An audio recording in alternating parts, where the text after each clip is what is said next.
لا الہ الا اللہ اور محمد الرسول اللہ دونوں میں 12 حروف ہے، دونوں نقطوں کے بغیر ہے۔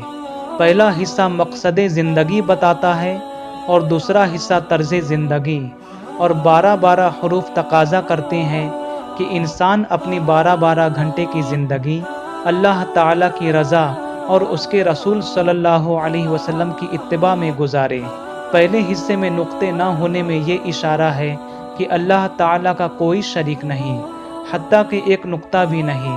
دوسرے حصے میں اس لیے نقطہ نہیں کہ یہاں بھی کوئی ثانی نہیں، اور ذرا سی بھی نقطہ چینی اسلام سے خارج کر دیتی ہے۔